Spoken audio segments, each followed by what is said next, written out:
Dort ist er in den ersten Schnellzug Richtung Süden eingestiegen.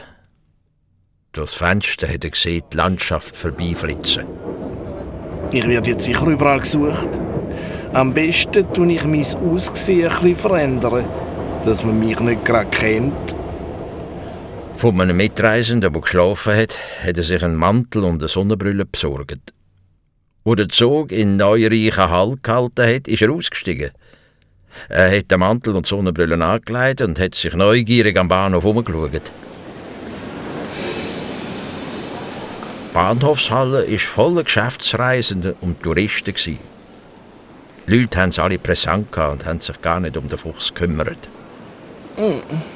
Mein Magen knurrt ja. Ich brauche dringend etwas zu essen. Mir fehlt nur das nötige Kleingeld, um mir etwas zu kaufen. Und in dem Mantelsack ist auch kein einziger Rappen. Ich muss halt schauen, wie ich ohne Geld zu einem vollen Bauch komme. Der Bahnhofvorstand Karli Kater war gerade dran, die Barriere wieder raufzukurbeln. Bei ihm hat sich der Rinaldo nach einem guten Hotel erkundigt.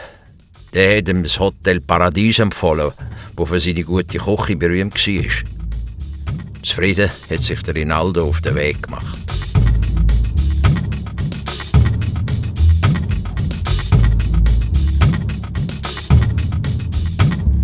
In dem noblen Hotel ist er wie ein König empfangen worden. Unter falschem Namen hat sich der schlaue Fuchs ins Gästebuch eingetragen.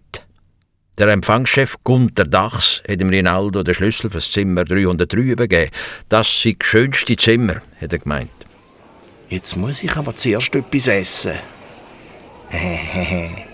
Der Speissaal ist ja gerade da hinten. Und ein grosser Tisch ist auch noch frei. Da läuft einem ja das Wasser schon beim Lesen von der Speiskarte im Mund zusammen. 3 Vorspeisen, 3 Hauptspeisen und 5-mal Dessert hat er bestellt. Und alles schnell abgeschlungen. Zufrieden hat er seinen Schnauz abputzt, ist im Stuhl zurückgelehnt und hat seinen Bauch getätschelt. Er war zum Platzen voll. Herr Ober, schreiben Sie mir bitte alles auf die Rechnung vom Zimmer 303. Als er die Stege aufgegangen ist, um ein Mittagsschläfchen zu machen, ist er in einem bildschönen Huhn in einem teuren Pelzmantel begegnet. Um den Hals hat die edle Dame eine kostbare Perlenkette getragen. Ah, bonjour, Monsieur, guten Tag. Mit einem schelmischen Lächeln hat der Rinaldo das Huhn zurückgegrüßt und bei sich gedacht: Das wird sich sicher lohnen, das Huhn ein bisschen kennenzulernen.